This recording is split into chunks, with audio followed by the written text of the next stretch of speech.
श्रीगुरुभ्यो नमः। श्रीमान् वेङ्कटनाथार्य कवितार्किककेसरी वेदान्त आचार्यवर्यो मे सन्निधत्तां सदा हृदि।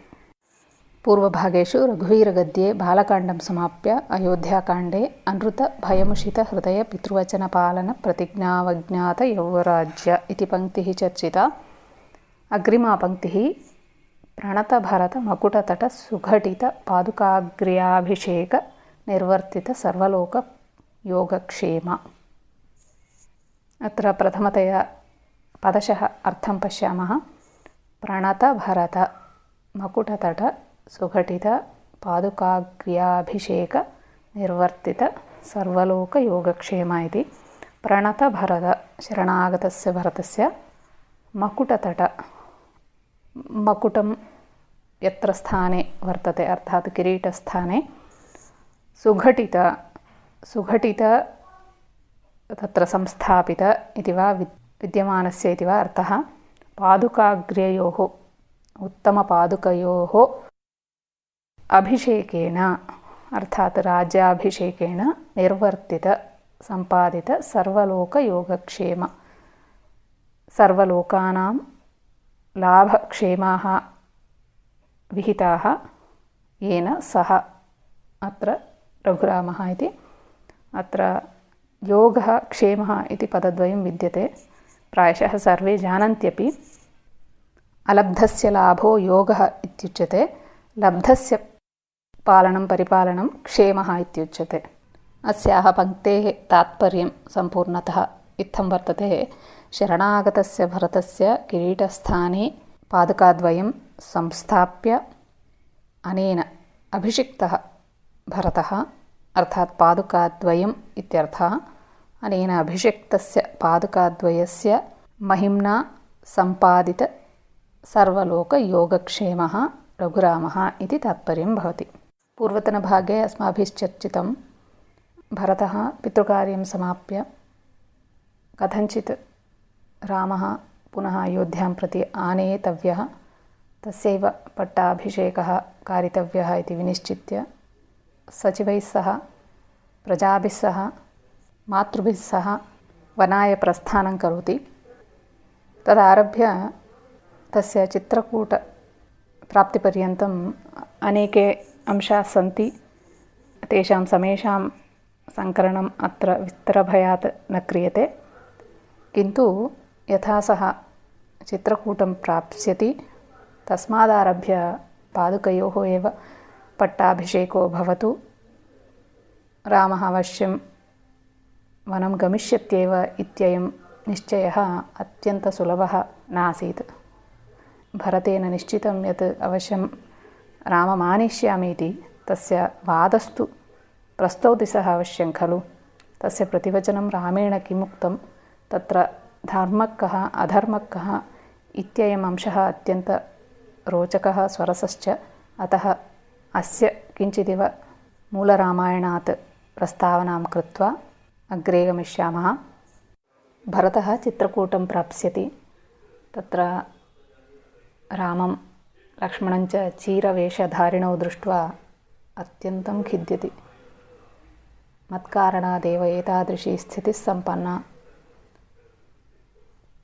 मत्कारणात् मन्मातुः कारणादेव इदं सर्वं सम्पन्नमिति आत्मानं मातरञ्च निन्दति। रामस्तु तमालिङ्ग्य भरतस्य प्रजानाञ्च कुशलं विचारयति। तव प्रशासनं कथं प्रचलति, प्रजाः सुखिनः सन्ति वा न वा, राज्यपालनं कथं करणीयम् इत्यादि विषयेषु तमुपदिशति च। अग्रे भरतः पितुः मरणवार्तां श्रावयति। वार्तां श्रुत्वा रामलक्ष्मणौ अपि दुःखितौ। पितुः तर्पणादि कार्याणि मन्दाकिनीनद्यां सम्पाद्य पुनः स्वाश्रमं प्रविशन्ति सर्वे। तत्र न केवलं रामः भरतः चित्रकूटं प्रति गतः, अपि तु तेन सह तिस्रः मातरः, प्रजाः, सचिवः, मन्त्रिणः सर्वेपि तेन सह गच्छन्त्येव। यतोहि भरतस्य निश्चयः यत् रामः अवश्यं पुनः अयोध्यां प्रति आनेतव्यः इति। क्रमेऽस्मिन् अन्ये यदि तत्र उपस्थिताः भवेयुः तदानीं प्रायशः रामः अयोध्यां प्रति पुनरागमनविषये अवश्यं चिन्तयेत्, स्वस्य आह्वानं सम्भावयेत् इति धिया सर्वान् नयति भरतः। रामभरतयोः संवादः कथं प्रचलेत्, भरतः रामं पुनः अयोध्याम् आनेतुं शक्नोति न वा, रामः स्वनिर्णयं कथं परिवर्तयेत् इति विषये सर्वेषाम् उत्कण्ठा प्रचलति। अतः सर्वे तत्रैव यद्यत् स्थानं लब्धं तत्र तत्र उपविश्य अनयोः सम्भाषणं श्रोतुकामाः सन्ति सर्वे। एवं तत्र आदौ भरतः स्ववादमुपस्थापयति यत् रामस्य पुनरागमनं किमर्थमावश्यकम् इति विषये। प्रथमः वादः भरतेन यदुक्तः तस्य तर्कः इत्थं वर्तते। मूलरामायणे इमे श्लोकाः तत्र प्रमाणं। स्त्रिया अनियुक्तः कैकेय्या मम मात्रा परन्तप चकार स महत्पापमिदम् आत्मयशोहरं महत्पापम् आचरितवान् कः?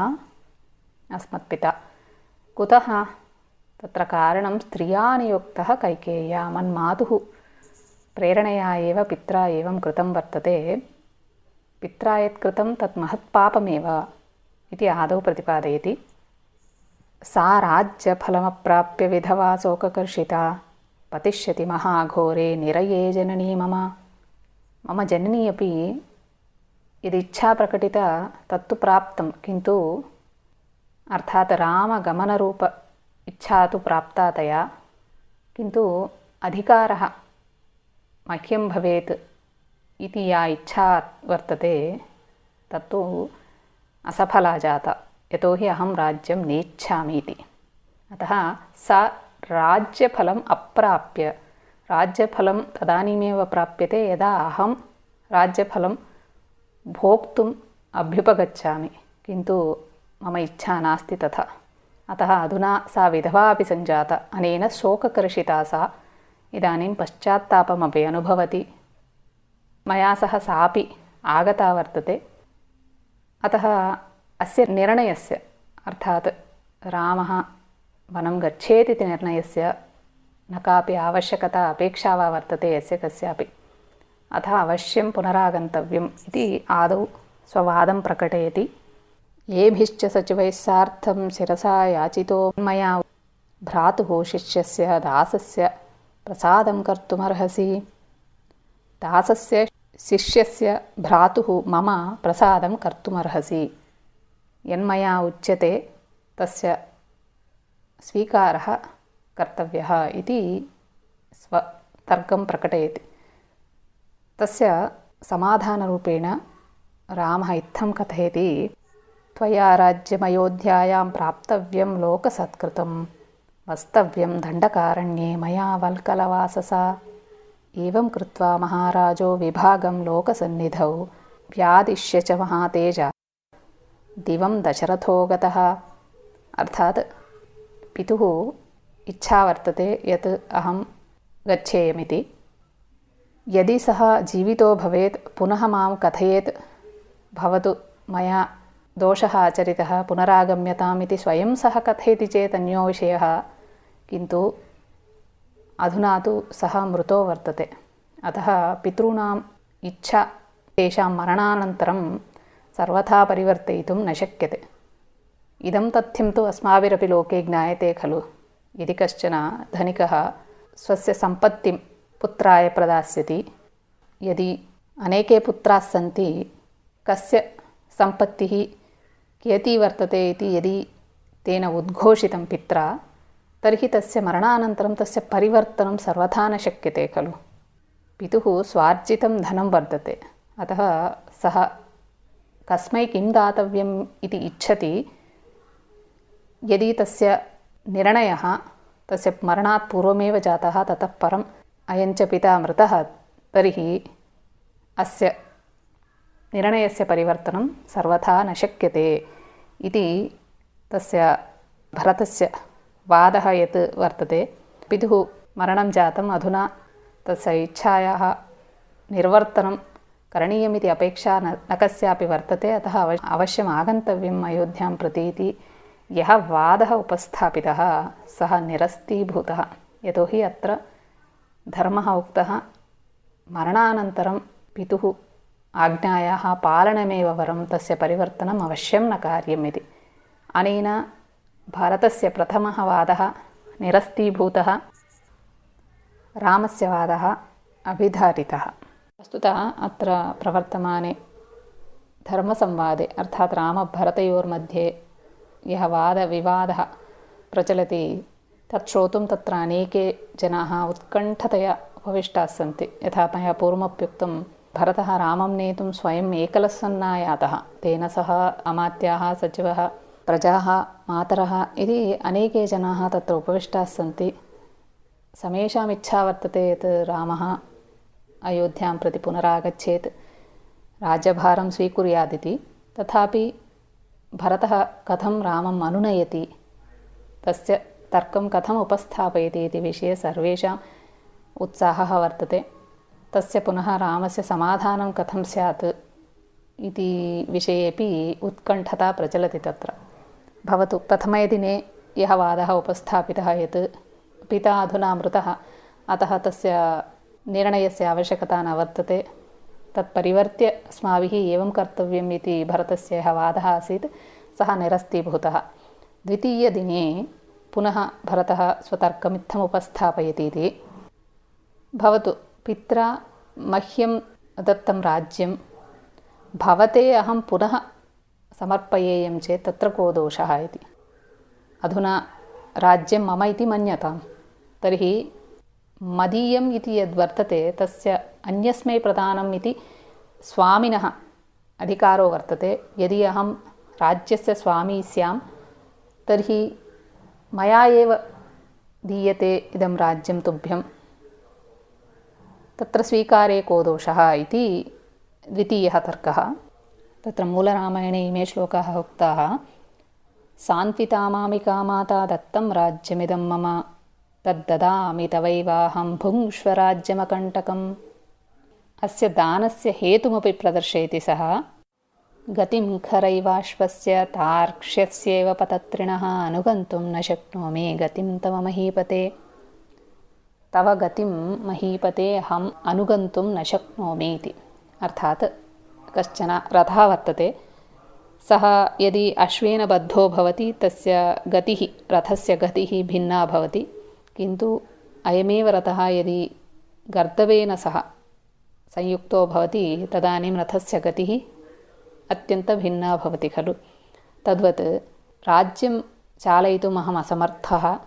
यथा गर्दभः एनं रथं चालयति चेत् कथं तस्य रथस्य गतिर्भवति, तद्वत् राज्यस्य गतिरपि कुण्ठिता भवति यदि मया राज्यभारं स्वीक्रियते तर्हि।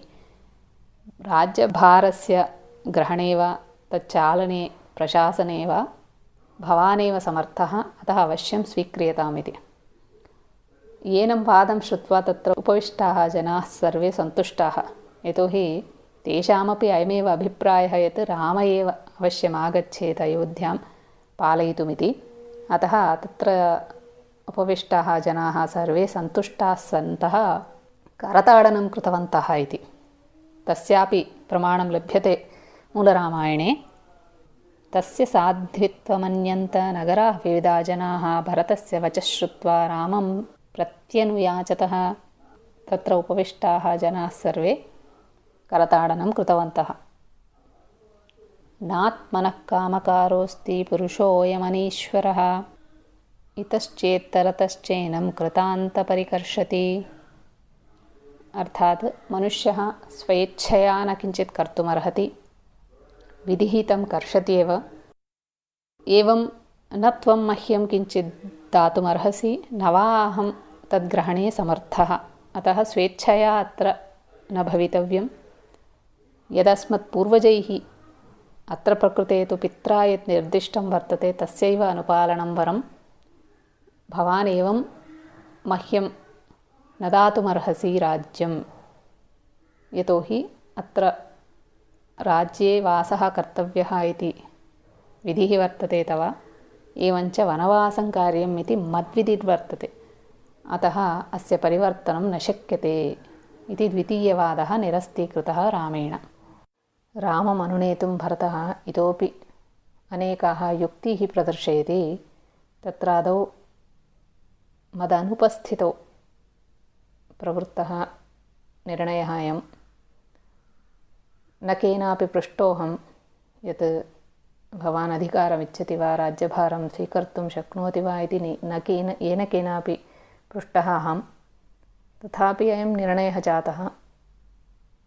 अतः अस्य स्वीकारः करणीयः इति कुत्र वर्तते नियमः इति एको तर्कः। एवञ्च मरणकाले यदि शय्यायां पतितः कश्चन जनः, तत्तादृशकाले मनुष्याणां वस्तुतः मतेः भ्रान्तिरपि भवितुमर्हति। तादृश्यां भ्रान्त्यां प्रायशः पित्रा एतादृशनिर्णयः श्रावितः स्यात्। अस्य अनुपालनं कर्तव्यम् इति कुत्र अस्ति नियमः इति अन्यो तर्कः। एवञ्च क्षत्रियाणाम् अयं प्रथमः कर्तव्यः यत् राज्यभारं स्वीकर्तव्यम् इति। अस्मिन् वयसि न कोऽपि वनं गच्छेत्।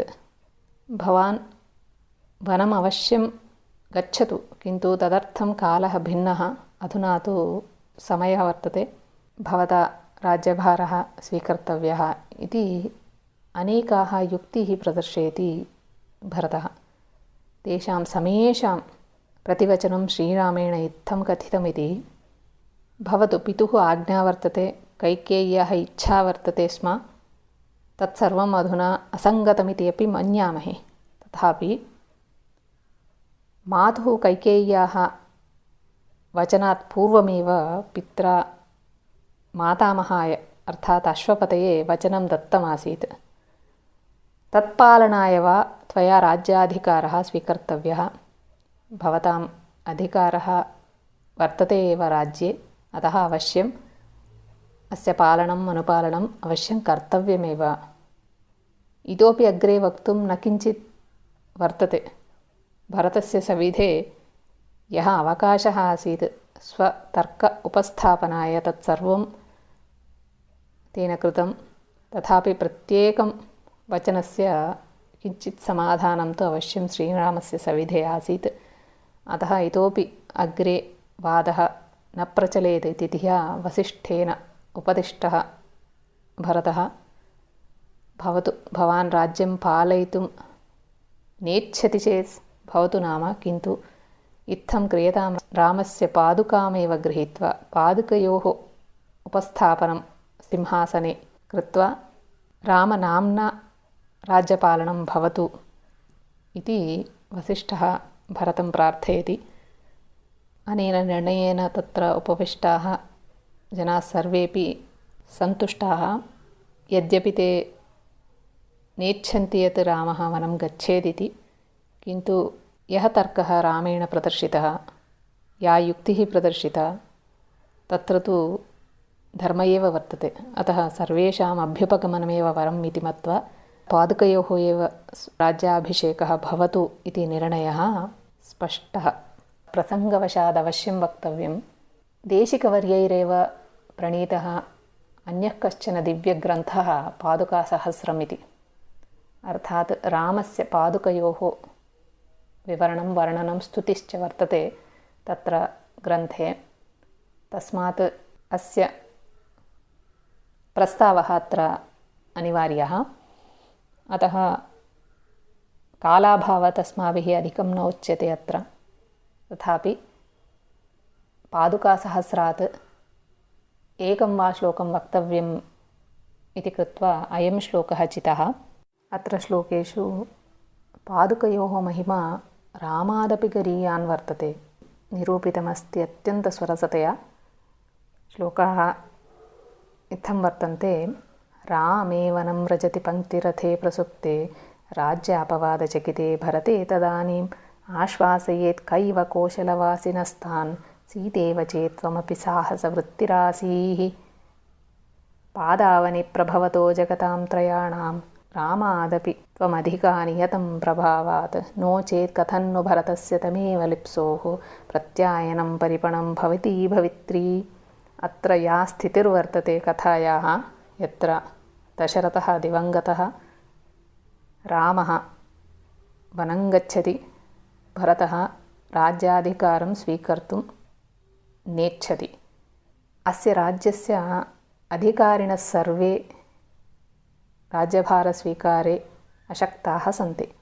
अस्यामवस्थायाम् आश्वासयेत् कैव कोसलवासिनस्तान्, कोसलवासिनाम् आश्वासनं कः कुर्यात् इत्यवस्थायां सीतेव चेत् त्वमपि साहसवृत्तिरासीः।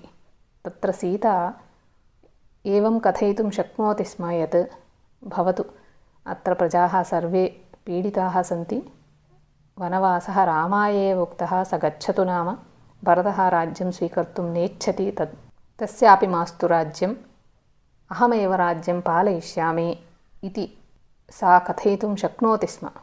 अत्र साहसवृत्तिरासीः इत्यस्य निन्दावचनमिदम् एकया रीत्या। यत्र तस्याः दायित्वमासीत् राज्यभारस्वीकारः इति, तन्निराकृत्य सा रामेण सह वनं गता, तथा प्रजानां कोसलवासिनाम् आश्वासनं कर्तुं न कोऽपि तत्र सिद्धः आसीत्। तदानीं त्वमेव राज्यभारं स्वीकृतवती इत्यर्थः। अतः जगतः त्रयाणाम् अर्थात् जगतां त्रयाणां त्रिलोकानां भारं यः वहति रामः, तस्य भारं त्वं वहसि इत्यनेनैव तव प्रभावः अधिकः इति निरूपयति देशिकवर्यः। इत्थं पादुकयोः पट्टाभिषेकः जातः। ततः परं भरतः रामस्य पुनरागमनपर्यन्तम् अत्रैव नन्दिग्रामे मम वासः इति उद्घोषयति। पादुकयोः एव राज्यभारः न मम इति कृत्वा तत्र नन्दिग्रामे वसति भरतः। ततः परम् अग्रिमा पङ्क्तिर्वर्तते रघुवीरगद्ये, तदग्रिमभागे पश्यामः। स्वस्ति। कवितार्किकसिंहाय कल्याणगुणशालिने श्रीमते वेङ्कटेशाय वेदान्तगुरवे नमः।